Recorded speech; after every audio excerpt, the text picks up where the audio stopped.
All right. Well, welcome everybody to Coffee with Caregivers. I'm Ben Colbreth. I'm the advocacy manager here at the Alzheimer's South Carolina chapter. We're very excited to have you guys with us today for a great conversation about respite, to hear some caregiver stories, and just have a general conversation about what it's like to be a caregiver, especially in 2020. We know this is such a critical time for folks, and it's so important to have this conversation to talk about what folks can do to to get respite and take advantage of that resource that we have here in our state. So with that, I'm actually going to turn it over to Taylor Wilson. I'm going to let her kind of talk a little bit about respite. And from there, we will hear some great caregiver stories, and we will hear from some folks around the state that work in our aging field and are great resources. So from there, Taylor, I'll let you take it over and talk a little bit about respite. Thank you so much, Ben. Hi, everyone. We're so glad that you could join us this morning for a coffee with caregivers, or if you're not a coffee lover, like I'm not, with Diet Coke with caregivers, or whatever your caffeine of choice is this morning. I actually have the great pleasure to be the Director of State Affairs for the Alzheimer's Association, and have been able to work with our state agencies and our elected officials to help ensure that Alzheimer's Caregiver Respite Program vouchers are still available in South Carolina for families who are facing a dementia diagnosis, regardless of age of diagnosis or financial need, which is really important. It's one of those few programs that's available that does not necessarily rely specifically on assets. And so because of that, I'm going to share with you a little bit about what respite really is. I don't know if you all have an understanding, but respite program issues vouchers of a certain amount of money to allow caregivers to pay for someone to come in and help with caregiving. So this can include home care individuals. It can also include, skilled nursing in home care, so health care, or people who just help you, organize your house or cook meals, things like that. And it allows the caregivers truly to take a break and allows them to take care of their own health. We know that being a caregiver is incredibly stressful, but also it is something that is important to take care of yourselves. So this conversation isn't generally talked about very much. Caregivers are considered the foundation of caregiving for loved ones, but truly they need to take care of their own mental and physical health as well. This actually became, it was originally a partnership between the Alzheimer's Association, the South Carolina Department of Mental Health, and then the South Carolina Department on Aging, in collaboration with the area agencies on aging, to get this program out into the communities and to offer it to other people. Currently, the Alzheimer's Caregiver Respite Program is given funds through the state budget, and it's currently allocated at $900,000. However, we do know that that's always up for debate, as everything is at the State House.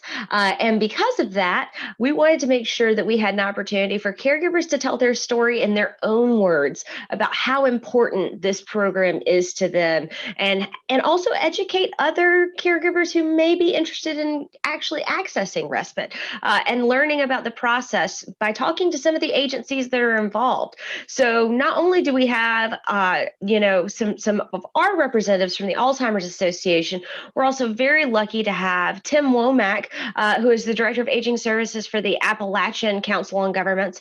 And then speaking right after me, and who I get to introduce, is actually Director Connie Munn of the South Carolina Department on Aging. Director Munn has spent a great deal of time in the aging field. She has a ton of experience working with all of our families and our caregivers. She originally came to the Department on Aging from Santee Lynch's area agency on aging, and we're grateful to have her now. So I'm going to go ahead and turn it over to Director Munn to share a little bit about the Alzheimer's Caregiver Respite Program that is allocated through her department.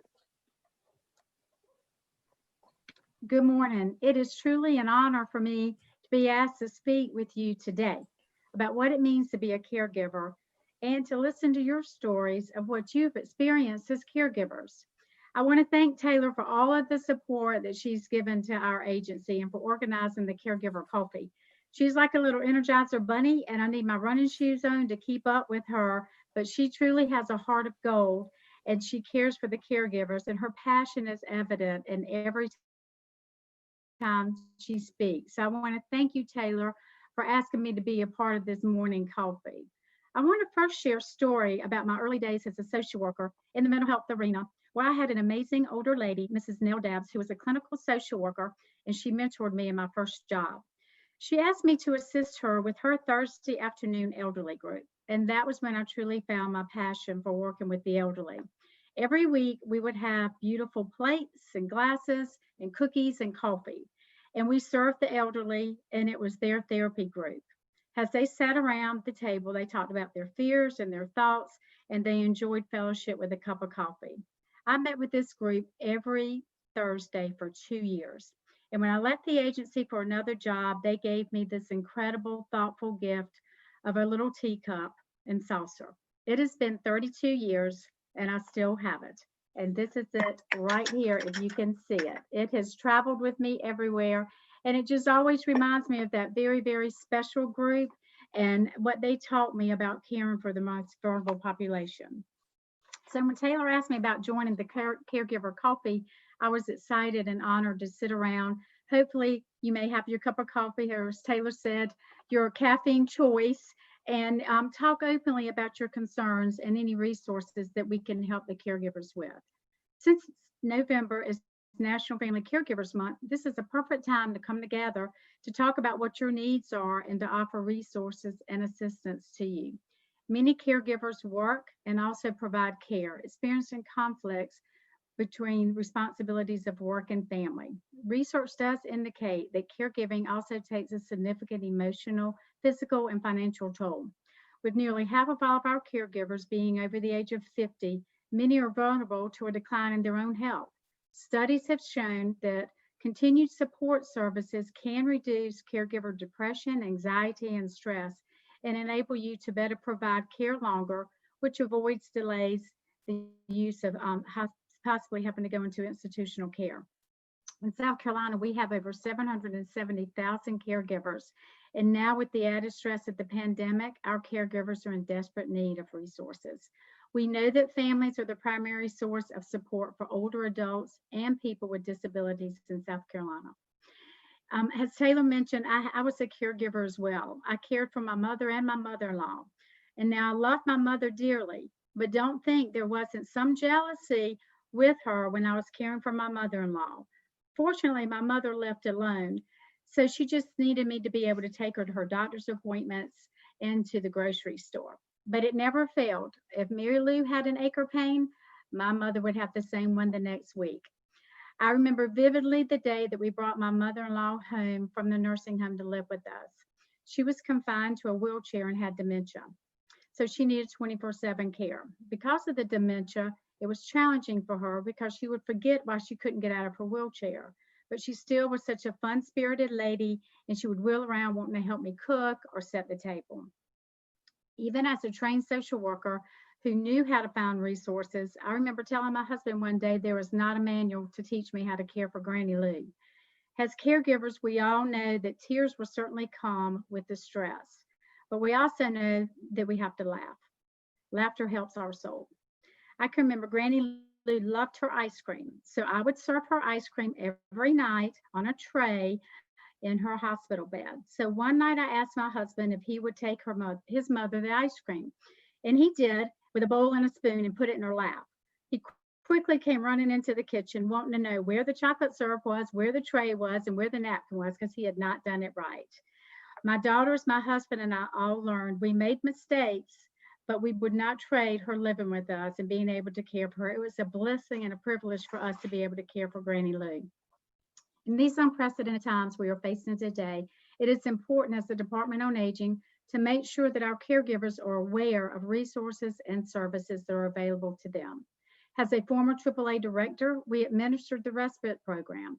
I heard from many caregivers the impact that Respite made, and it gave them that extra boost that they needed to be able to keep going. So when I transitioned to the South Carolina Department on Aging, I have seen statewide the impact that this program makes, and we are dedicated and committed to ensuring that respite services continue in our state. The Department on Aging also has a state-of-the-art database system, Get Care SC, which streamlines the process for individuals in search of services they need to care for their loved ones. We know at times it may feel like you are going through a maze and there's no end in sight, but this website is there to help you navigate the maze. If you're not exactly sure what you need, there's a guide of services that can assist you. Knowledge is a powerful tool, and we have some excellent educational material on Get Care SC. One is an article on what questions should I ask, how to prepare as a new role as a caregiver, and how can I start a conversation, how to talk to my loved one about what care they need. And Renee Beard will be joining within this meeting to be able to discuss it with you. Jennifer Bruton is our family caregiver coordinator. She's an excellent resource for you, and Taylor and I will be happy to share that information with you sometime today.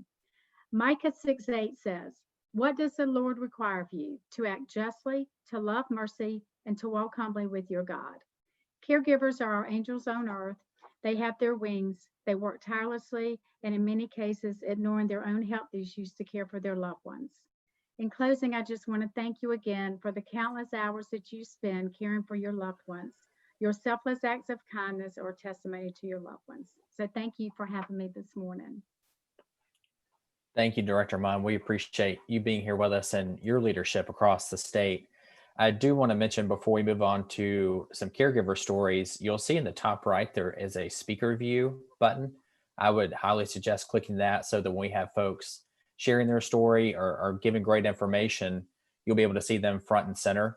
If anyone has any questions, we've muted everyone's line just in the sake of eliminating any background noise. So if you have questions, you'll see a little chat button down at the bottom. Feel free to click on that and ask any questions you have there, and we will address those at the end. But now we will move on to hear some stories from caregivers in South Carolina. And we will start with Patty Yance. Patty lives in Pawleys Island. She's a great advocate and has worked with us on Walk and several other things for quite a while.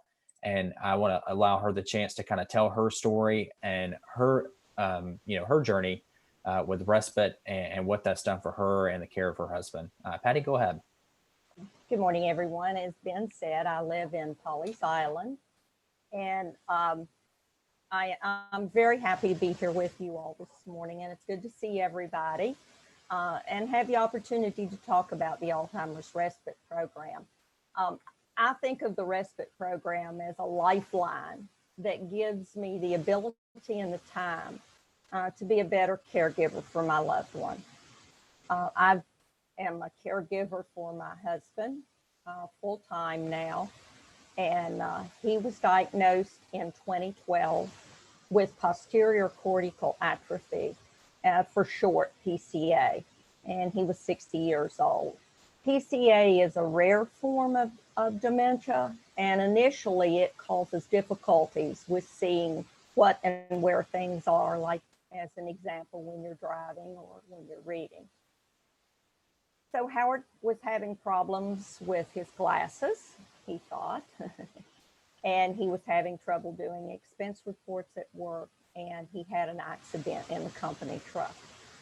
Well, after living with someone over 25 years, you know them pretty well, and you know when something's not quite right.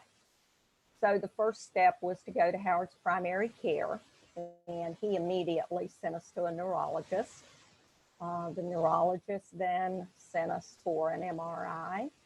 Howard had blood testing for heavy metals, and then he spent multiple hours with testing with a neuropsychologist, and then also went back and did more testing with a neurologist, and that was all at MUSC. It was after all of that we received the diagnosis of PCA. So because of that, PCA affects one's depth perception. Howard could no longer work or drive. So we're a one-income family now. It took 6 months to get Social Security. It took 2 years for him to be put on Medicare. And Howard is a veteran, and we have been denied everything as far as benefits, including respite, because we have savings. So at that time, I was still able to work which was great. You know, we still were doing okay. In early 2015, we took a trip. And it was after that trip that I realized that it was probably time for me to stay at home. And so I made the conscious decision that I would have to leave my job, even though I wasn't at retirement age or ready to retire. But I knew it was the right thing to do so that I could spend some quality time with Howard before he completely slipped away from me. So I left my job in September of 2015. And so now we are a 0 outside income family. We did have Howard's disability, but we had to supplement that now by going into our retirement savings. So I decided I needed to do some research and find out how I could help us on this journey. And I found that there was a support group here locally. Well, I joined the support group. Best thing I have ever done for me and Howard. That was another lifeline. So the facilitator in the support group was who was knowledgeable about the program. She had been a caregiver herself, so she was aware of the Respite program and was able to help me with getting my application in and getting in touch with the Waccamaw Area Agency on Aging. And we were thrilled then to be able to have the extra funds so that I could go out and do some things and have respite. That was in January of 2017. Our neighbor was working for an agency and Howard knew her.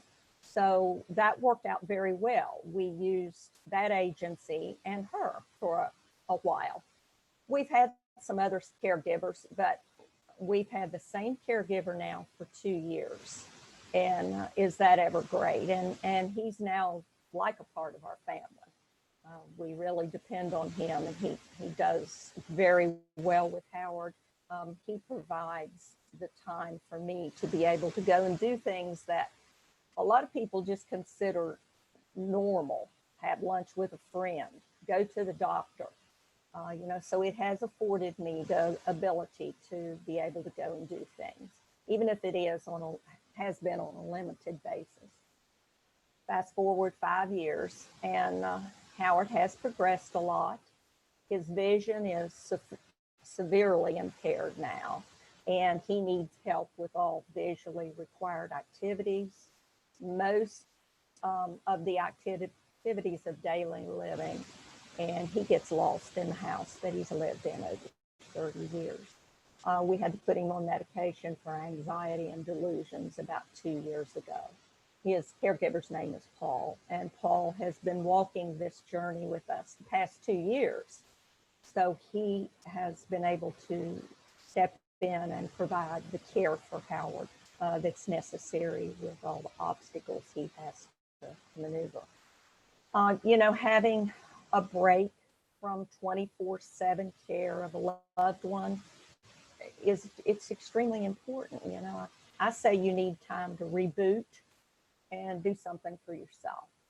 And because of the respite program, I was able to do the things, like I said, that other people take for granted. And, I can go get my hair done. I can have lunch with a friend. When I have out-of-town family, I can go shopping with them or do something with them. I really want to impress upon our senators and representatives that they need to continue the support and the funds to make this program available for families in South Carolina. As the disease progresses, I think Ben or Taylor said something about, as the disease progresses, the caregiving demands increase. And at times it's very physically and mentally demanding. And without the funds, there are many caregivers that would not have the other resources or the opportunity to take the break and care for themselves. And I know without this program and these dollars that I could not have done that. It is extremely important that our elected officials understand, just how important these dollars are for us.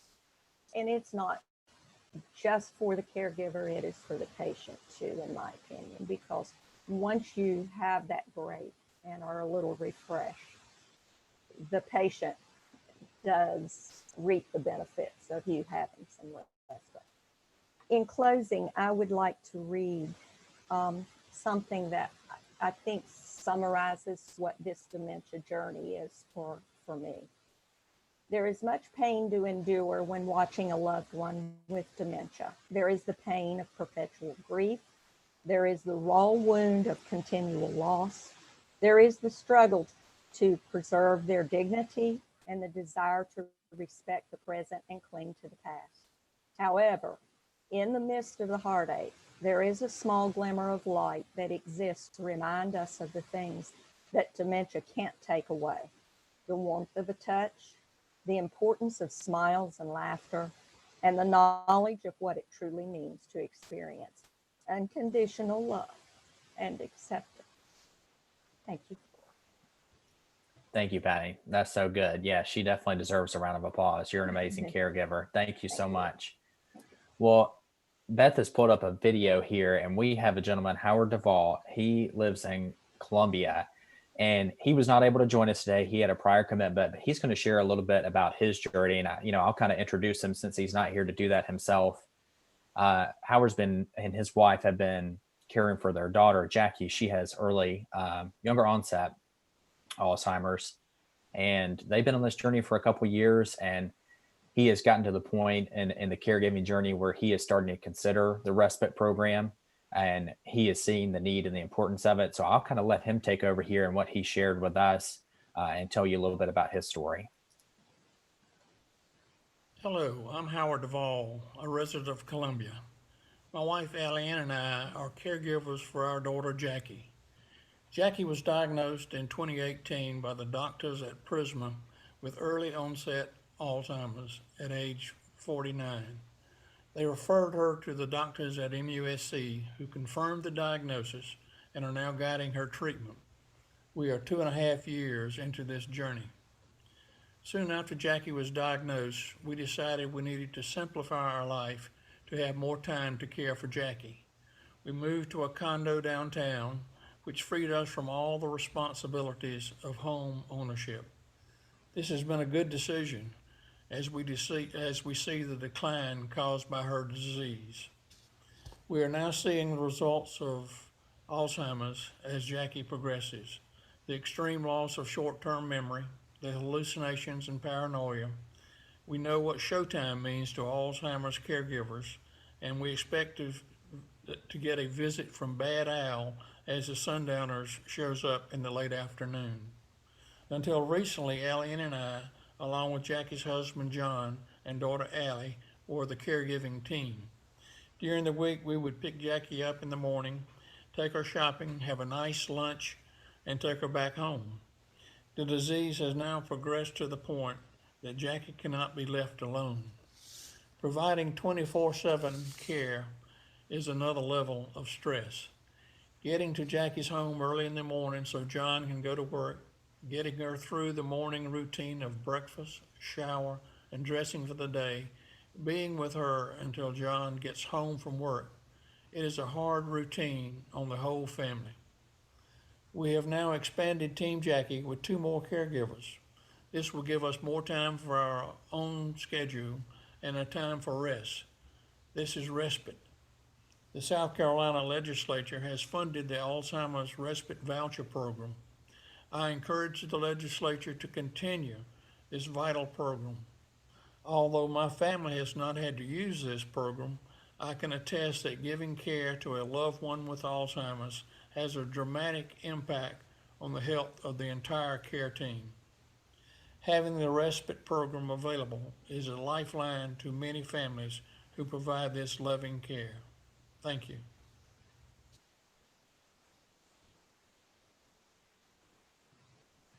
Unmuted. We appreciate Howard sharing that with us. We're sorry he couldn't be here with us today, but I think that's such an important story to highlight in the position that they're in. And if you've ever been to State House Day, Howard is always there with his wife and with Jackie and their purple sash. They are very dedicated to the cause. And he and I talked before this, and the pandemic has only heightened the need for this type of care and for this type of respite. And I think he highlighted the importance of that. I do want to share very quickly a couple of resource slides for everybody, just to take a look at.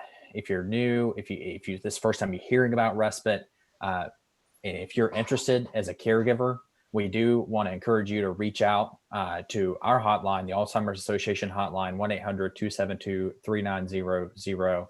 And we will get you in touch with one of the areas agencies on aging so that you can start that conversation and get your application in for respite. Also want to talk just a moment about the need for advocacy. And I'm going to take something that Patty told me when I first started here and has told me many times since. Her role as an advocate is her opportunity to fight back as a caregiver, because she doesn't really get that opportunity very often. She's, caring for her husband 24/7 and being able to go and meet with lawmakers at the state level and at the federal level is her way to fight back against this disease. And we keep this respite program going because of advocacy and because of advocates like Patty and many others who were on this video. And you'll see this picture from our State House Day earlier this year. This was back in early March. And there's actually Mr. Duvall right there in the front on the left. And we had just a little over 100 people there to talk to their lawmakers from all over the state to share their story. So if that's something that you're interested in getting involved with, I would encourage you to just grab your phone right now and text ALZSC to 52886. That's the easiest way to kind of get in touch with us and start getting up to date on everything that we're working on here in terms of advocacy, in terms of respite, and many other ways. I have folks that come in looking to be an advocate and they become one, but they also get involved with a support group like Patty mentioned, or get involved as a community educator. And we'll have some program directors on later to talk a little bit more about the other ways that you can get involved here at the association. So at this time, I want to turn it over to Mr. Tim Womack. He is the Aging Services Director at the Appalachian Area Agency on Aging. That is a tongue twister. And Mr. Womack, if I said any of that wrong, you feel free to correct me. But I will let you take it away and talk a little bit about your role and what you do with the AAAs. Thank you and good morning. Thank you all for letting me speak this morning. I want to start off with a personal story first. In 2002, my dad was diagnosed with Alzheimer's, and he was a big man like me, around 250 pounds. And luckily, his progression, he never turned mean, but he wanted to be with someone constantly. And my oldest sister decided to move him in with her in Seneca to take care of him. She quit her job, and so she had the brunt of the caregiving. And my dad would follow her to the bathroom, to the shower, when she was cooking. He always wanted to be right by her side.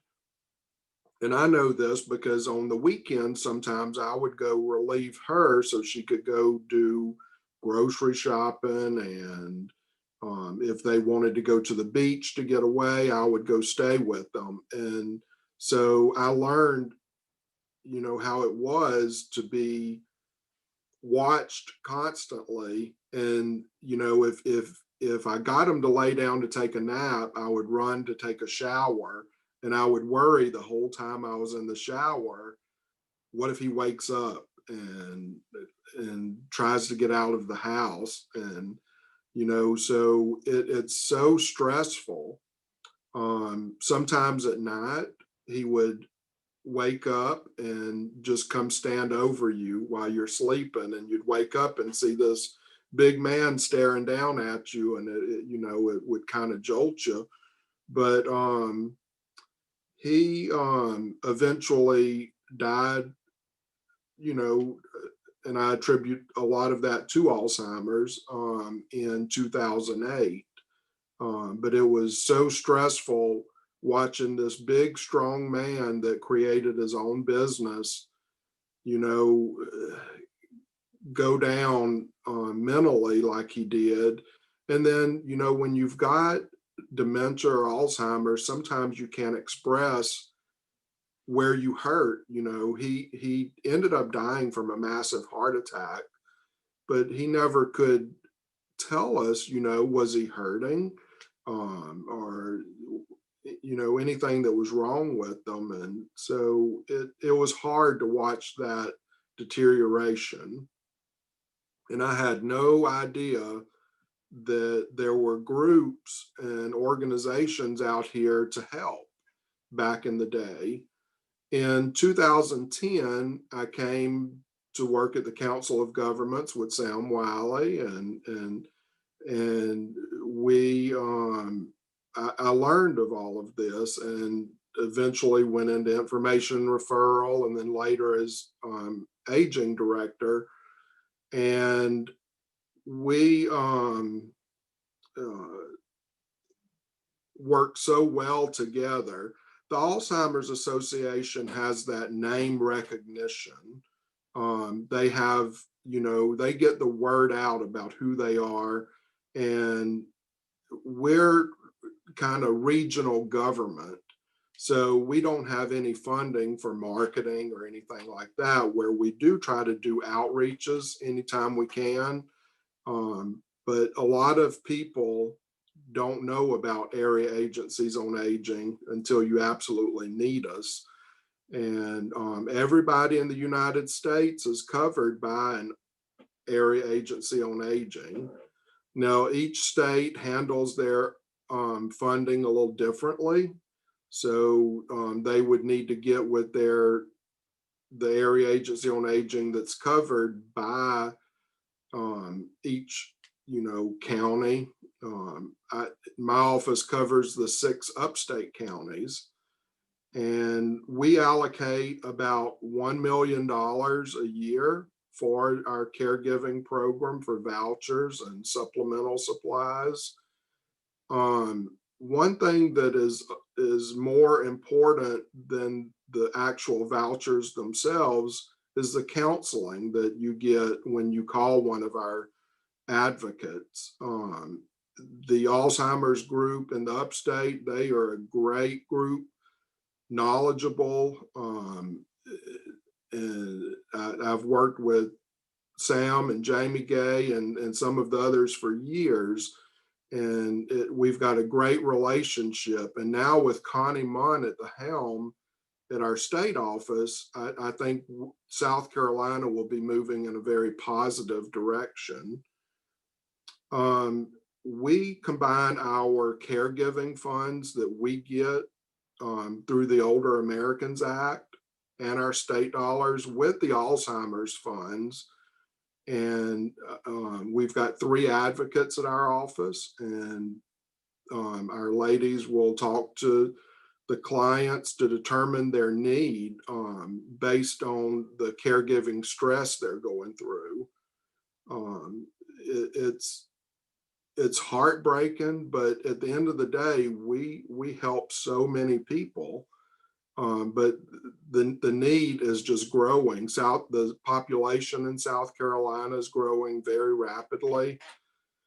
And we do need extra money to meet the needs of our growing population. So the advocacy is definitely needed for all of our programs. So when someone calls the Alzheimer's Association and they may refer them over to our office, our advocates will talk to them about what they need, whether it's diapers or bed pads or a voucher to go on vacation, or we've had clients that the caregiver was going to go in for surgery and needed a larger amount to cover them. So there's no typical amount that we give out here at our office. It's all based on the caregiver's needs. And then the girls will talk about the other resources available to them in the community, whether it be support groups or some of the other services that we provide. And so some of the services we provide are in-house, and then we sub a lot of that out to our councils on aging. Congregate dining, our senior centers, we do encourage seniors to participate. It helps to get them up every day, get them dressed, and let them be around people their own age, and to participate in the evidence-based activities that are offered at the senior centers. If they can't get out, we will set them up with a home-delivered meal. Home care, whether it's personal care or housekeeping. We do have an extensive wait list for home care, but we base that on a priority score. Transportation, we offer transportation to the senior centers, and we offer medical transportation. Minor home repair, if you need a ramp to get in or out of your home, or grab bars, we can help facilitate that. And legal services. We partner with South Carolina Legal Services for an array of issues. So do encourage your community to call the Alzheimer's Association or our office. Either way, we refer back and forth to each other and to other organizations in the community. So we want to be a resource for the caregivers and the care recipients. So utilize us. Thank you. Thanks, Tim. We appreciate you sharing that. We do have a really good partnership where we all work together across the state to support caregivers and support those who are living with Alzheimer's and dementia. We do want to kind of switch back to some caregiving stories. And to kick us off, we have Mandy Haley from Greenville. And Mandy, I'll let you go ahead and share your story and tell a little bit about your caregiving journey. Okay, thank you, Ben. Don't be surprised, Tim, if I don't get in touch with you. I sit back and get locked into my group of caregivers that have come together. We have a few of us that have made contact through the Alzheimer's Association, through Jamie Gay, and have made a bond that is better than some of the friends that we've grown up with, people we've lived around, people that we've spent time with while our children were going through school. And now that we're in our mid to late 70s and almost 80, the friendships that we had before are distant. The people don't realize what Alzheimer's is, what you go through. So that's kind of thrown me listening to Patty's story and to Tim making these comments and others and Connie's. It makes me realize that there is more out there that I can get help from. I've tried to take a lot of this on myself. And I've been to the days in Columbia. I was in that picture you showed a while ago. But the Respite program has really been good, even though I have not utilized it like I could. I keep feeling that there are probably others that need it worse than me. My time will come later. But I have used it. It gave me a chance to do the errands that I need to do, private time with my friends, the group that I've just bonded with over the last 3 to 4 years. Out of the group of about 5 of us, I'm the only one that still has a spouse. Fred is 79 years old, and he was diagnosed in 2015 officially. But back in 2013, I had my own questions. It wasn't like I lost the keys, you know, we do that, all of us, from time to time, or you get entranced on doing something and look, and you've gone in the wrong direction and you got to turn around and go back because you got so many things on your mind. But having someone to come in was hard, to let go and let them help me help him. I'd always done everything inside the house, outside the house. My husband had worked on the out of town for a lot, so I brought the kids up a lot on my own. He was here on weekends. It was just like a okay, you go back to work now. You got all three of them and I'm gone. And so I learned to do all of that. So he wasn't here to cut the grass, to help run an errand, transport the kids to this sporting event or this practice or whatever, because he was doing living work for us to be able to do these things. I felt when I went to the Center for Success in Aging here in Greenville with the Prisma system, and they were the ones that diagnosed him after 2 years of feeling like he had these problems. And he was to meet me, go into different offices, and he was all over town. He knew town. And he'd get lost. And I would get so frustrated because he'd call me on the cell phone. He says, well, where am I supposed to go? And I pull off the side of the road and I try to figure out where he is and direct him, trying to visualize his route and get him to where I go, even going to that particular meeting for diagnosis. The Respite program gives me a chance to regain sanity sometimes.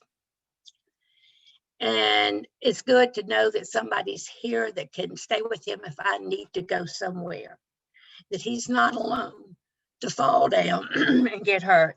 As a matter of fact, someone, I believe Tim mentioned the fact that his loved one was in the shower and he was in the shower, he was afraid of what would happen with his loved one just for those 5 minutes or so. That type of situation just happened to me.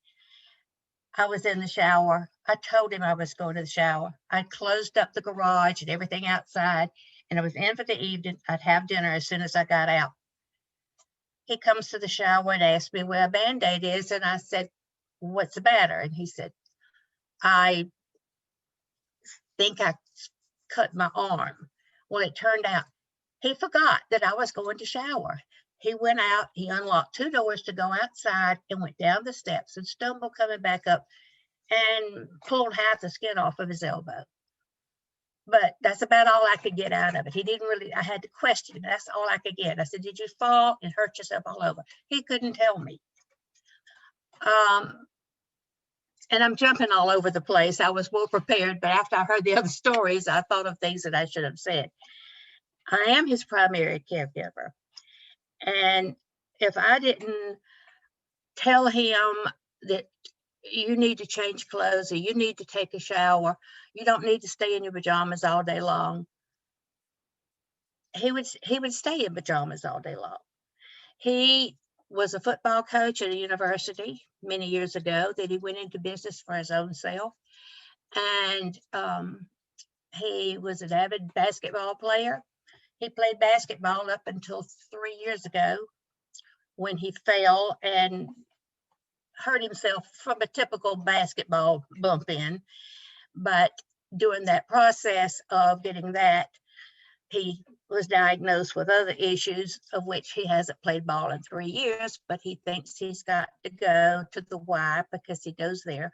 It's been over 40 years that he's been going there at lunchtime 3 days a week to play basketball. And I took him back a couple of weeks ago just to see the guys. And it was a feeling that I have never experienced before. How many people came up to him, they stopped. They found out I was bringing him and they brought him a basketball and had all of the players sign it. All the guys that come in 1 or 2 times a week, you never know who's going to be there. And so those kind of things really helped out. But I said, I could have used Respite to get him there. that's what I did when I first used Respite. It scared the life out of me to bring someone in my home. I had never had somebody keep house or help me. And that was a thing I had to learn to get with. First person I had them take him to the Y because he was not driving. Because after 3 years ago when he got hurt, he never did drive again. I got in the car and I followed them. That was my respite time. I was scared. Were they going to get him there? Would they get him back? Would it be safe to do that? But I had to deal with it. I had to let go and let somebody help me. So I carry him everywhere he needs to go, doctor's appointments and all.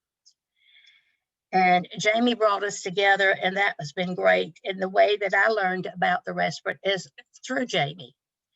And she got me the application, and I turned it over to the doctor after I filled my part out, and they in turn sent it to, I believe, Davy Stewart over in Anderson at the Alzheimer's office. And that's when I got started. I have not used it this year. I have it, I've already qualified.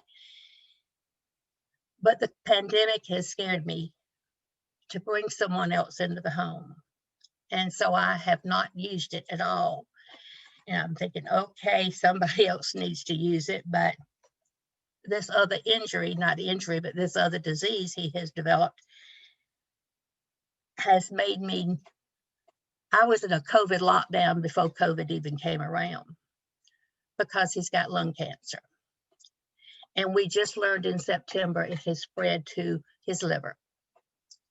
So he's been through radiation, chemo, immunotherapy, and he's now back in chemo again. So that on top of Alzheimer's has really been a challenge. But it has given me a chance when I've used it to be with friends, to run errands, to just take some time because I'm a yardaholic. I'll go in the yard and I can lose myself digging in the yard. That's my therapy. And that lets me do that. The caregiver through the respite would work with him with his crossword puzzles and communicate with him, do some light housekeeping. And like I said, took him to the Y.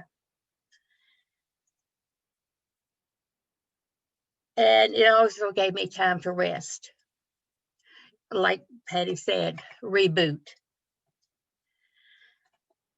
And I plan to keep him here at home just as long as I can. I have the horror of thinking of locked into a room, not really locked, but you know, you're taken away from society. Having the respite voucher is better than grants. And for anybody that, any of y'all or any of those out there that may hear this, had children, can you remember what it was like when you brought that precious newborn home? The care that child needed and the many sleepless nights. Alzheimer's is much like that, except it's an adult that had a very active life. And I would recommend highly anybody go to a virtual tour of Alzheimer's. If that's not a wake-up call, I don't know. But if you ever have the chance to do that, that would be extremely good. Alzheimer's does not discriminate with age, with ethnics, or with financial status. I truly hope that our government, our agencies, also representatives and senators will all continue to support us and give us the opportunity to have that break, to have that reboot time. I could go on a lot more, but I think all of you said pretty much the same. It's a little twist here and a little twist there, but it's a journey that we didn't ask for, but the Lord will take us through it, along with the Alzheimer's Association. Thank you. Thank you, Mandy. We really appreciate you sharing your story. And no, it's a challenge this year, unlike any other, and compound that with other conditions and other things that are going on, it makes it even more of a challenge. So I applaud you on your journey, and thank you so much for sharing. And I want to let Carl Pendergrass share his story a little bit. He's from Union. Carl, I'll unmute you there and let you talk a little bit about your journey. Okay. Good morning. Carl Pendergrass from Union County, Lockhart, South Carolina. My story is a little bit older because it deals with the respite care and vouchers that we were able to get back in the middle to late 1990s. It provided home care for one of the most important people in my life, which is my mother, Catherine Hughes Pendergrass. The biggest thing I'll start by saying is that this process and the voucher gave me and my family peace. And when I say peace, because I worked for Milliken for over almost 47 years. I had to drive about an hour away from Union, Lockhart to Spartanburg. And I was blessed to have that job, but as things happened with Mom, that was a long way to be away when things happened. My sister was the real primary caregiver along with myself. She worked in Fort Mill, so her drive was like an hour and 10 minutes away. So Mom, it's kind of a tough time this time because Mom was we saw the first indication of Alzheimer's. It was about this time, and I can't tell you the exact year, but it was in the middle of the late 1990s. And it was the week of Thanksgiving, and actually the Thanksgiving day. I was out in town, but my sister came home for Thanksgiving. And we first knew the indication when Mom had not prepared anything for Thanksgiving Day. So that was kind of a big eye opener that we kind of noticed a few things, but that was the first big indication that, she always had a big meal. So she didn't realize it was Thanksgiving Day. So from there, of course, things began to progress. But our dad, Wilson Pendergrass, dad was still living. His mind was extremely sharp. So we had that as a blessing going forward. But Mom was diagnosed, I'm gonna say in the middle of the late 1990s. And she did pretty well. She went to daycare centers early on to get her out of the house, as y'all spoke about earlier, keeping her active. She was a very active person. She loved flowers inside the house, outside the house. There was always flowers everywhere. So she was able to do the home care for a while, but then it got to the point where she wasn't able to do that. So the respite care program, we had some assistants coming in for home care. Dad always said he wanted to take care at home, and he was a major player in doing that. But what happened eventually was that we really needed more help. My sister was a primary caregiver in the morning, we had someone to come in, but we needed more help. And that respite program gave us additional help for the early morning up to midday. Dad would cover the midday shift into the evening till we got off, because again, we had to get off work and come home. And my sister and I were the primary nighttime givers, but my sister had double shift. She had morning and she had night in between her work day. But we were able to, the respite care provided for us, daily hygiene, getting her dressed, feeding her to make sure she was fed along with my dad's assistants there. My personal responsibilities were, besides the hygiene, I was responsible for all the business side, the doctor's appointments, the medicine, making sure she got to all her appointments and bring back the information that we needed to help care for her. One of my other sideline duties, Mom had, even though you don't see a lot of hair on my head, my mom had a head full of nice hair. She always kept her hair fixed to the T all the time. But as she got older, things progressed. One of my roles was every 2-3 weeks, I would take her to the hairdresser on Saturday. And this young lady, Miss Lizzie, would do her hair, and she would always come back, and you could tell the difference in her demeanor after she got her hair done, because it kind of, I guess, brought back memories. But she used to do it, but this lady had a touch of working with her. Miss Liz is 86 now, and she's still doing well. But bottom line is that as Mom began to regress in her mindset with Alzheimer's, she became, you mentioned hallucination, someone mentioned hallucinate. She would hallucinate that there were bad people outside sometimes. And so typically, my sister used to tease me that I could probably calm her more than she could. I'm not sure what it was, but that was one thing that I could help a little bit more than some other things. But I would take her to the window, sit her down and let her look out of the window, and we could see her flowers that she used to have. And that would typically be a calming effect to her to say, you know, look, everything is fine. She told me you can't go outside because they're going to get you. But, you know, typically I could get her to calm down because it was time for me to go, and she would be okay.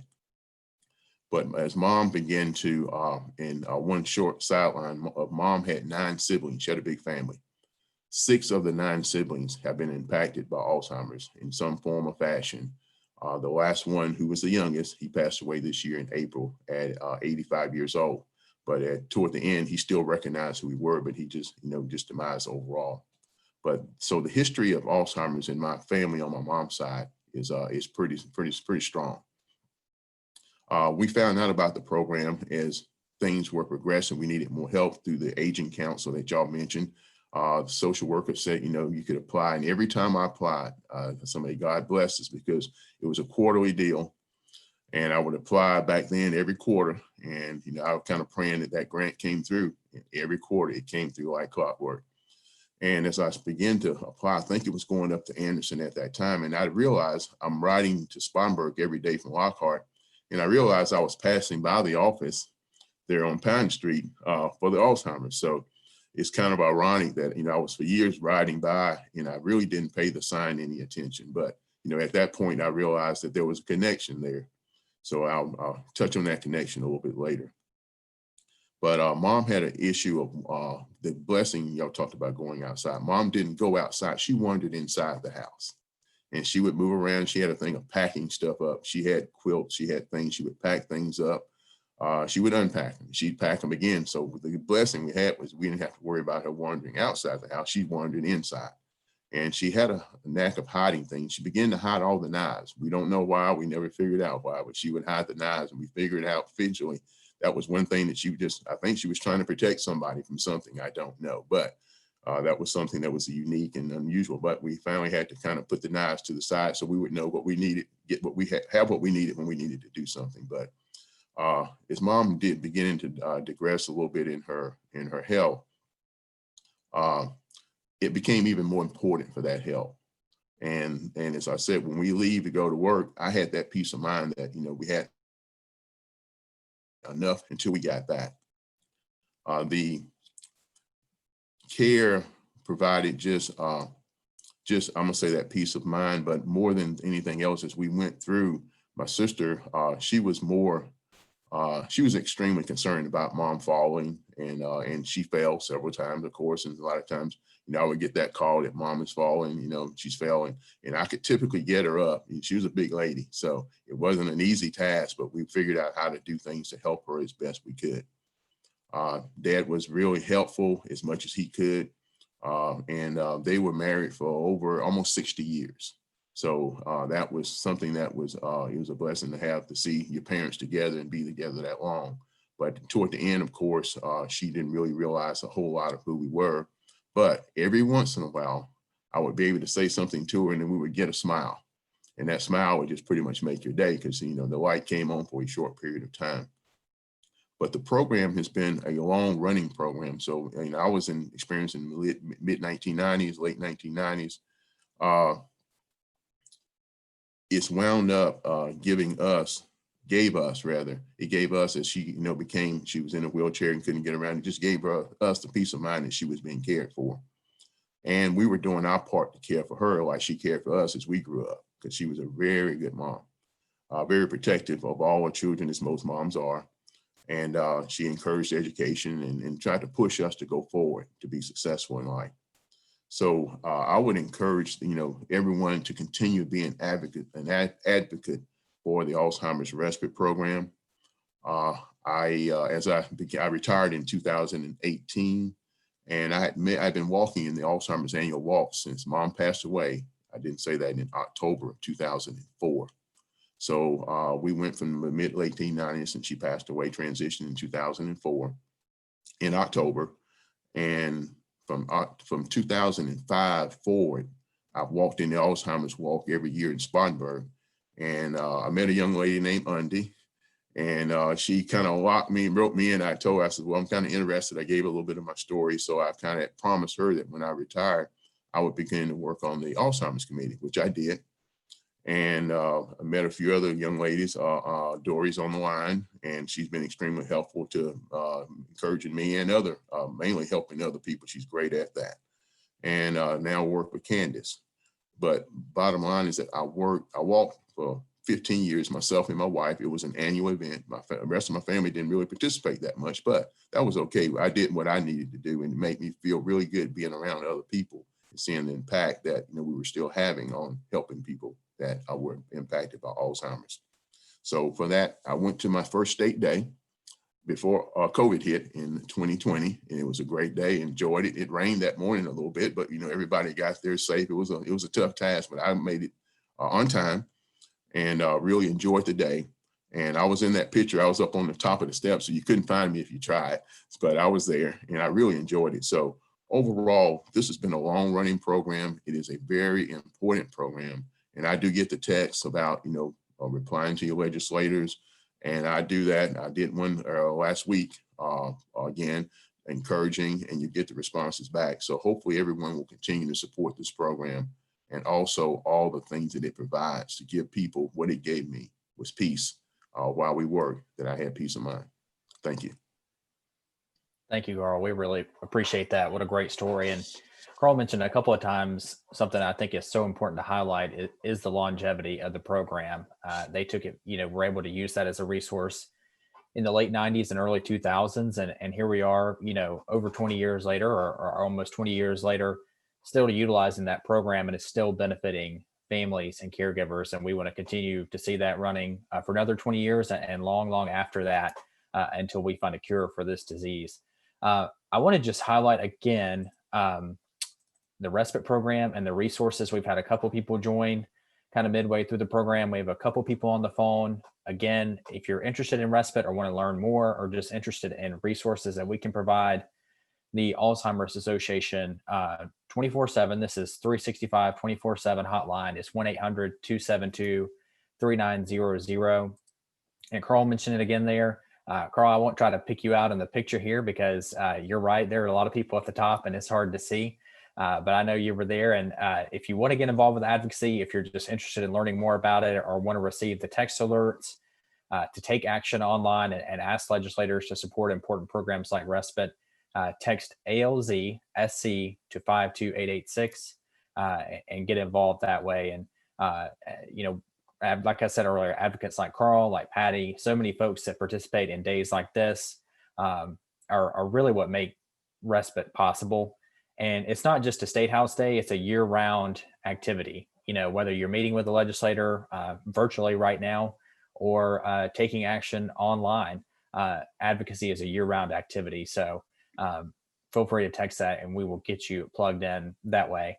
Going forward from here, I do want to introduce Dory Burgess. Dory works as one of our program directors, working with caregivers and folks all around the state to provide them with great resources. And Dory, I just want to turn it over to you and let you speak for a few moments on everything that we have to offer here at the Alzheimer's Association, and a little bit about what you do. Excellent. Thanks for having me, guys. I'm honored to be sharing a coffee with all of you caregivers this morning. And we wanted to highlight some of the things that the Alzheimer's Association has transitioned into to ensure that caregivers do not have to navigate this disease alone. So we have virtual offerings that we are providing via a Zoom platform. Zoom has ease of access, as you are on here today. So we have found this to be quite helpful for our caregivers. So they can access these programs via computer or even dialing in on the phone. The programs start with our educational programs to include a monthly theme. And this month is National Caregivers Appreciation Month. So during the month of November, we are highlighting living with Alzheimer's for caregivers, which include early, middle, and late stage, working our way through the disease progression so that caregivers can get the information they need to not only be present in the moment, but proactive about what to expect. These educational programs are free and available to anyone interested, and you can access these programs by visiting the website at alz.org/sc. In addition, we offer caregiver support groups. These groups are designed to get peer information designed to be able to share your woes, your worries, but also your laughs and anything that you need to vent. I'm sure we've all seen a picture or a concept of a support group on television that looks daunting and depressing. That's not what these groups are like. These groups are an opportunity for us to learn from one another, to develop tips and coping strategies in order to be the best caregiver possible and to be supported in your caregiving journey. Again, you can find these on our website as well. In addition, we offer early stage programming, which you guys have heard that some of the folks in the group were connected via Jamie Gay out of our Greenville area office. But these are peer-to-peer groups so that folks living with the disease can be connected to one another and that their caregivers can have peace of mind that there are options for them as well. And these are all occurring via a virtual platform. In the month of December, we'll be highlighting the program's effective communication strategies and the 10 warning signs, as folks might be communicating with their family more during the month of December, during the holiday season. This is a program where you can learn, these are programs where you can learn what to expect, but also how to communicate, particularly if you're communicating in a new way this year via a virtual platform. So we hope that you guys can join us. And again, we are still here. We're working remotely, but we are still here for you. And all the programs and support staff can answer your questions and help you navigate virtual programming if the technology scares you a little bit. So any time you have questions and want to find these groups, there's a monthly list that comes out and that can be accessed, and Taylor's put it into the chat for you now. Thank you all for having me. I appreciate you during every month, not just Caregiver Appreciation Month. Thanks. Thanks, Tori. We appreciate that. We've got just such great staff across the state who are providing that support and providing great resources. And I definitely encourage you guys to take advantage of those online programs. I have seen a couple of questions pop in the chat. So if you have those, feel free to ask them over there in the chat, and we will get to those there at the end. Right now, I want to turn it over to Renee Beard, who has joined us from the South Carolina Department on Aging. She is going to speak a little bit on the Get Care SC website and the resources there. And Renee, if you need to share your screen or anything, let me know, and I should be able to give you that permission. Let me check it right here. Oh, there you go. You're able to do it. So good deal.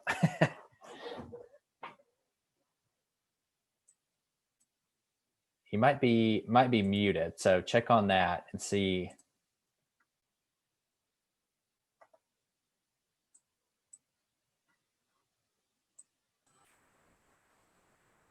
Okay. There we go. Y'all can hear me now. Yeah. I was trying to unmute it, wouldn't let me. Said you had to do it for me.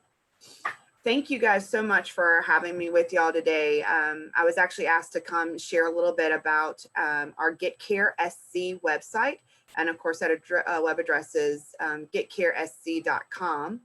And to tell you a little bit about this website, we actually rebranded an old website that we had about 3 years ago.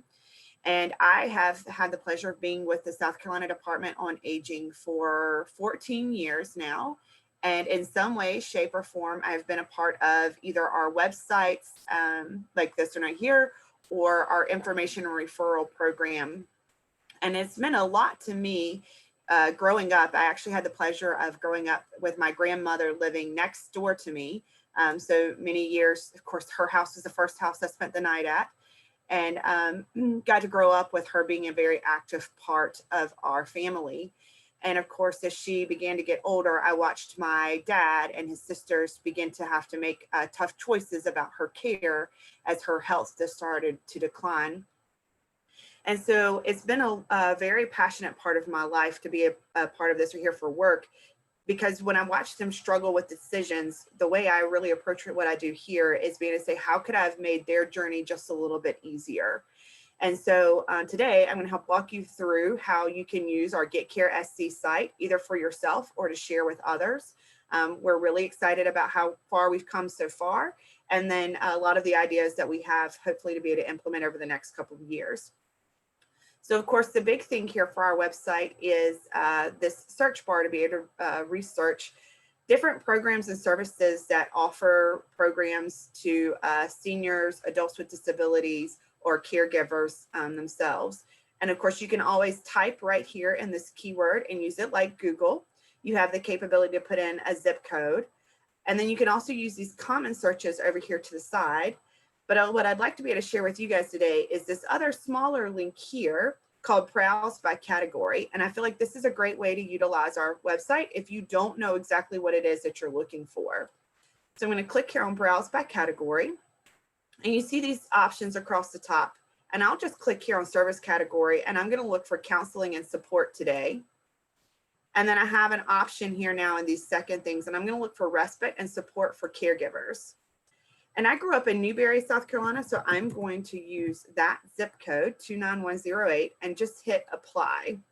And if you pay attention to what's going on down here, now all of a sudden you get all of these great search results down here at the bottom. And I'm not going to click on every single one of these. I'm just going to highlight right here at the front. The Alzheimer's Association of South Carolina. You'll get just a little snippet of information here on the search results, but you can click on anything that is underlined in blue. So if we were to click right here on the Alzheimer's Association, you can see all their contact information here at the top, the different services that they provide, and a description of their organization. And if you wanted to know something about specifically one of these services, you can just click and get specific information about that particular service for that organization. The next thing I want to point out is, of course, they're going to make changes and something's not showing up that I'm used to having there.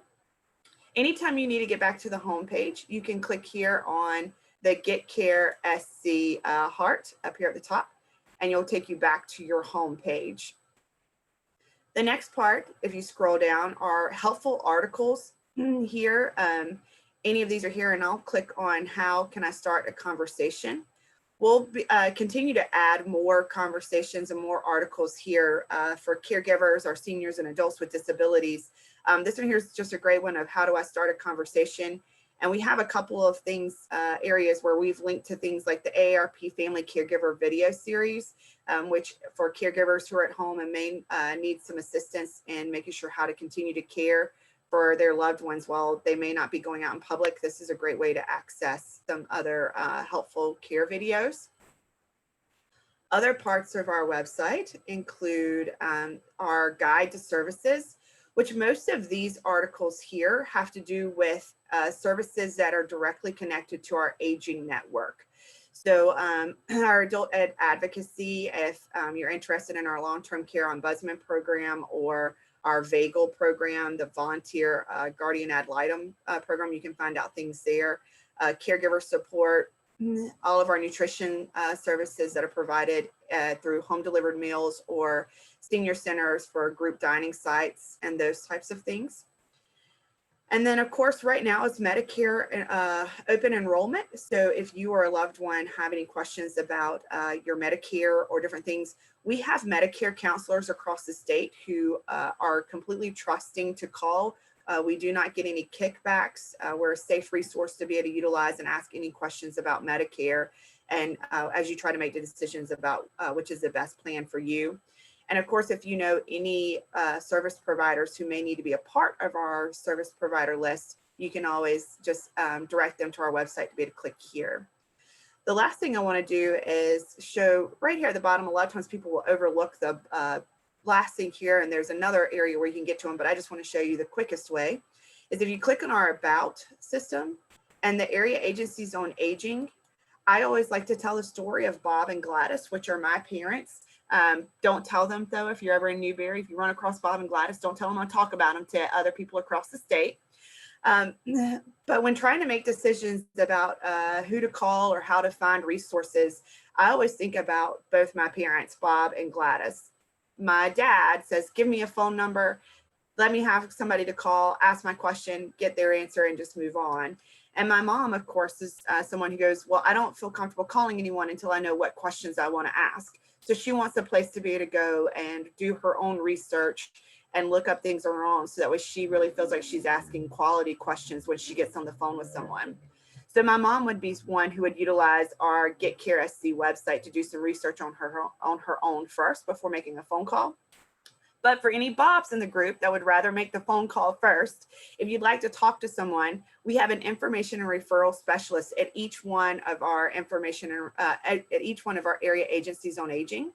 And so you can look at this about an area agencies on aging link, and it will take you to know which area agency on aging will cover your county. And of course, we have the entire state covered there. And you can get the phone number to be able to call and ask for an information referral specialist. And we always tell people, if you have any questions, please feel free to give us a call, our office or that AAA area agency on aging. And if we can't answer it, we're certainly going to try our very best to try to get you to someone who can. So we're a great resource that you can utilize as you're looking for programs and supports. Just a couple other highlights here at the front. I'm going to move all y'all's beautiful faces over to the other side of my screen. Sorry. We do have a couple other features here on the website, reporting a problem if you're not quite sure who to contact. There's a few statements there to help direct you on who you can call or reach out to. And also our facility locator, if you're trying to find a nursing home or a long-term care facility with certain beds, you have a way to be able to search those by county, a type of facility, and a list of all facilities across the state of South Carolina. And so really quickly, I didn't want to take too much of your time, but that's just a quick walkthrough of our Get Care SC website. And Ben, I think I saw in the chat that you take questions later. I'm sure if there's a few things, I'm happy to answer anything that's really quick, or certainly if anybody wants to reach out to me later, you can reach out to me at the South Carolina Department on Aging. Our phone number is 1-800-868-9095. And you can ask for me, Renee Beard. Thank you, Renee. What a good resource. And thanks for offering up to be that contact for folks. We really appreciate that and all the work that you guys do. Well, I do want to kind of share one more time. You guys have seen these slides, but we have one additional resource slide I want to share. And I kind of do want to go over our number as well. It's 1-800-272-3900. That's the Alzheimer's Association hotline. And great, Taylor just dropped the Department on Aging's phone number in there as well. So they are a great resource to contact for all things AAAs and aging. And once again, I do want to highlight our advocacy efforts. If you're interested in getting involved, feel free to text our number, text ALZSC to 52886 to get involved that way. And kind of the final slide here to kind of to tie this all together is Respite is one part of the caregiving experience. There's so much more involved as being a caregiver, especially if you're a caregiver for many years. There's a lot of components to that, and you need a lot of resources on that journey. And we want to provide those for you, and we want to be there to help you with that. So I've dropped in a few links here. You can check out the South Carolina specific website for our chapter of the Alzheimer's Association at alz.org/sc.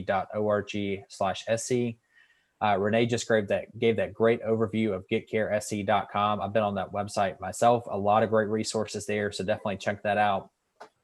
The Department on Aging's website, aging.sc.gov.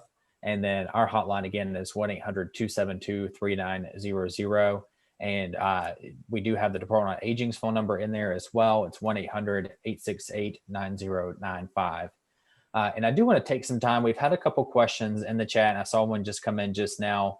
I do want to take some time to go over those. And Jock had a question earlier talking about the involvement of churches and religious organizations. Sam, I know you kind of wanted to speak on that a little bit and address that. So Sam, I'll kind of let you take over to address Jock's question. All right, great. Thank you. And it's great to be on the call with everyone today. Mr. Jock, that's a great question that you posed. We are not for the Respite program. We haven't recently been identifying individual churches across the state to provide information to these churches regarding just specific Respite. Now, we, in our plan of efforts and work, we do work to reach out to all churches in the state of South Carolina to be able to provide them with our resources and services, and Respite is included in that communication as we're reaching out to churches. But that doesn't mean that there's churches that we have not reached out to. And so I would say that this is really a good opportunity maybe for everyone on the call, and then other family members out there, caregivers out there that could possibly help get some information into their own church. I know that we in the past have come up with flyers that capture what the respite programs are through what the Department on Aging and area agencies on aging administer, as well as the Alzheimer's Association. I do know that the Respite Coalition of South Carolina also is actively engaging churches about different types of respite. So to answer your question, Jacques, I think that it would be a great opportunity maybe for us to work on some things on this end that we can get out to our advocates across the state to be able to say, hey, let's put this into maybe make your church aware of that information. I think we need to talk more with the advocacy team and program team. Obviously, we can get with the Department on Aging and just see what would be a good collaboration of messaging, and maybe we can get something out so everyone can get some more information. Help us get information out into the community better. Thanks, Sam. That's a great answer. And Jock, great question there. We did get another question from Tina. She asked if there are any Spanish language resources on the website. I'll speak for the Alzheimer's Association. Yes, we do. Our website does have a Spanish version that you can use. If you're a native Spanish speaker, you can flip that over to the Spanish version of the website. I also want to point out our hotline, our 1-800 hotline that I've shared. We have all kinds of folks that work that hotline that speak multiple languages. So that anyone that calls, whether they're a Spanish speaker or another language, we have the ability to communicate with them effectively and provide them a great resource. Renee, I don't know if you want to speak to the Department on Aging with your Spanish resources. I'm not as familiar with that. So if you don't mind touching on that a little bit. Sure. So we have an interpretation line that if you call our office here at the Department on Aging, that we can utilize for anyone who if English is not their primary language. Each one of the local area agencies on aging are supposed to have an interpretation line as well to help accommodate any other languages. I'm not sure specifically about printed materials at each one of the local AAAs, but certainly if there's something that is needed, if you make the request to your local AAA and they cannot provide it, we'll certainly be trying our best to get any materials that you would need and get them to be able to meet the need that you would have. Thank you. That's great. Does anybody else have questions? Ben, I actually am going to share just really quickly in regards to Jock's question and also in regards to the advocacy component. So in partnership with the Department on Aging, the Alzheimer's Association is working on outreach through a grant that was funded for $600,000 over 3 years to work specifically with churches in very rural communities. So you're talking about like the Abbeville, McCormick, Edgefield areas, and, into the PD, the Chester, Lancaster, kind of Catawba area. So church outreach is something that both the Department on Aging and the Alzheimer's Association put very high on our priority list. Pandemic slowed a lot of this work down, unfortunately, mainly because folks are not getting together in the congregate setting to have these conversations. But we are hopeful that we will pick up steam as we come back from this pandemic and are able to start to meet again and have these conversations.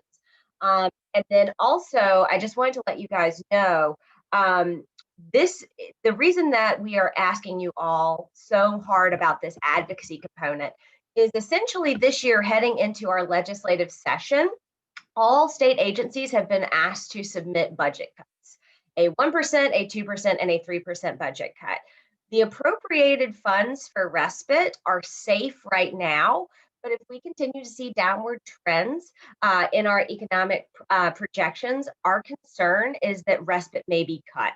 And because we've heard from all of you sharing your wonderful stories about how much of an impact it made, we want to ensure that that does not happen. So in sharing your stories today, and in also becoming an advocate for the Alzheimer's Association, you're going to help us continue to keep these respite vouchers available to as many people as possible.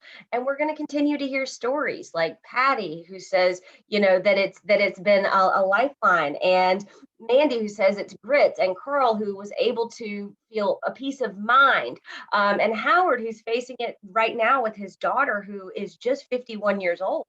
And so that's really what we're asking you to do in this advocacy piece, is to help us save or protect respite, and so we can continue to hear these caregiving stories, because they are so beautiful. I've spent the morning with my heart full and tears in my eyes, because I know all of you have given so much and continue to do so. And I am grateful for you all, because without your stories, Ben and we are not able to do our job. We can't take it to the legislators. It's your story to tell. So thank you so much. Yeah, Taylor's exactly right. Advocacy is the chance for you to tell your story, and your elected officials are in Columbia to represent you. So it's our job to make sure that they hear your voice and understand your concerns, and how important respite is. Does anybody else, I'll let anybody else kind of give the chance to drop any questions in there if you have them. Jamie put in the chat that there is a Hispanic caregiver support group that meets virtually every third Wednesday at 1:30 p.m. Thanks, Jamie, for dropping it in there. That's a great resource. But I feel like this has been a great conversation. It's been a good morning. I've enjoyed sharing a couple of cups of coffee with everybody on here. I did see, it looks like a question.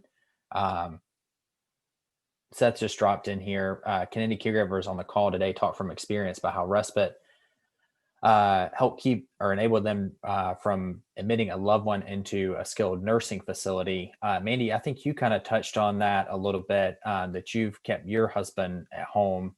Do you want to touch on that just a little bit? And you should get an unmute message there. Okay. Yes.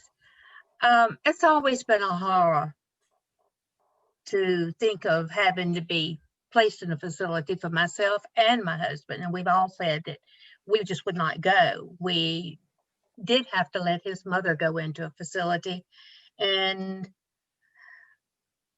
her own children could not come to terms with telling her she had to go to a facility. She did not have Alzheimer's, but, and they elected me to have to be the one to tell her. And it was really hard. And then to go see her and know that she wasn't happy there, knowing that we would not be happy there. But then again, we don't know, because we don't know how our brain's going to keep us working. It's hard staying at home, but it's where he's happier. And as long as I can keep him here, I will keep him here. If he ever goes somewhere, you better believe that I finally lost it, because it's not easy. He accuses me of having a boyfriend constantly. If my phone beeps with an alarm to take medicine, what's he calling for now? And he's got several names. He's a county mountie. He's a super trooper. He's a sweat hog. He's a slobber lips. I can't think of all the names that he thinks I have a boyfriend. And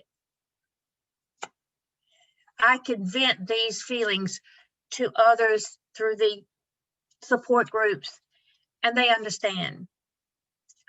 But having him at home is a challenge. You change things around. Right now, I think, who was it? I just said the theory. I've got my notes, but I think I'm going to need to get a handicap ramp, and I have put it off and I've put it off. But those are things I'm going to have to change at home to keep him here. And I'm torn now because of the cancer, because I don't know if he realizes when they ask him if he hurts. He says no, but then he'll tell me, I feel yucky. I feel lifeless. I feel useless. I just as soon be gone. And to bring his spirits up, it's hard to do. But keeping him home, at least he's not looking at four walls of a room and a few people down the aisle. I know they're good places, but keeping them home is our number one goal. I have 3 children. They all live in Greenville. They all work. I had a daughter not had, that stayed over here for probably 3 weeks nonstop. She'd come over once a week or so and spend the night. But when he went into this last treatment program, which he's only had one for the cancer this time, and all these treatments have been done in a period of about 13 to 14 months. And she had to leave, and it broke her heart because she had to leave here because she wanted to be able to see her daddy. But because of the treatments and the immune system being down, we all felt that because she still is young and has a life and wants to go out and get with friends and do things that are not conducive to COVID and to his situation. So keeping her home is a challenge. Using the respite is a challenge for me now because it worries me to bring somebody in. So I see in the next month or so, at least between now and Christmas, I'm going to have to go ahead and give up and try to let somebody come in a little bit because I've got to have a break. But I have my support group that was brought forth by Jamie. And it really helps to have that and to know that I do have a respite, that I can call on it. And there's so many people that have asked, well, what can I do? I've got my mom and I got my dad. What do I do? And I said, call the Alzheimer's Association. Start with them. And whether they've done it, I don't know. But well, I hope they have. So- Yeah, I hope they have. Mandy, you share your story so beautifully. I appreciate so much because the truth is, caregivers have a battle always of, whether or not you're going to be able to keep someone at home or not, and it's cost related and it's energy related and it's whether or not they can be safely at home. So thank you for sharing that. I did see Jock's question. And he is asking, Jock, you're asking about the champions of this cause. And I want to tell you that the state legislators, most of them are champions. I haven't met one legislator yet who looked at me and said, respite's awful. The truth is they're just not educated. And this year, we will be bringing in our largest freshman caucus ever. We have so many new members that there is a lot of education that has to take place because the Alzheimer's respite voucher program is different than a family caregiver respite program. And there's a lot of confusion about how those two get funded. So we're going to be doing a lot of education with the 15 freshmen, as well as catching back up with the senators and the House members who have always been in favor of this. We do know that this sits in Ways and Means Healthcare and also sits in Senate Finance Healthcare. So that is Senator Thomas Alexander, who we're in constant contact with, and also Bill Herb-Kurzman, who's Ways and Means Healthcare Chairman, who's also in constant contact with us. So we are working on a campaign towards the end of the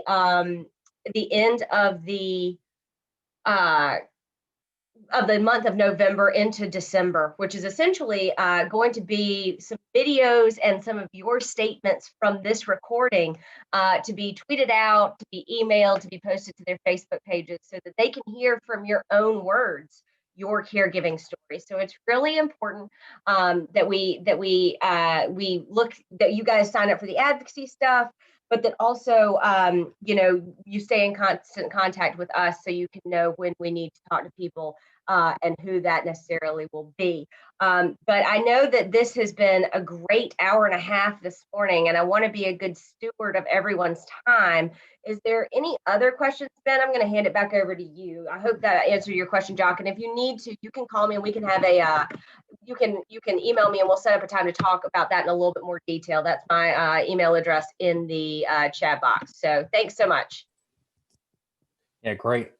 Great wrap up there, Taylor. And we are going to kind of wrap it up here. And we've had such great questions and a good discussion. I want to flash these slides just one more time for our number here at the association, 1-800-272-3900. I think we've talked a lot about advocacy and how important that is. Please feel free to text ALZSC to 52886. We have lots of links in the chat over there for our programs and our virtual support offerings. So please take advantage of those.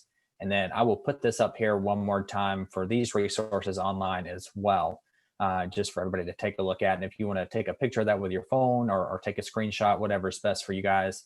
But I just want to say thank you, everybody, for being here today. Thank you for being part of this event and taking time to share your stories to all our caregivers, and for the folks from the Department on Aging and the AAAs.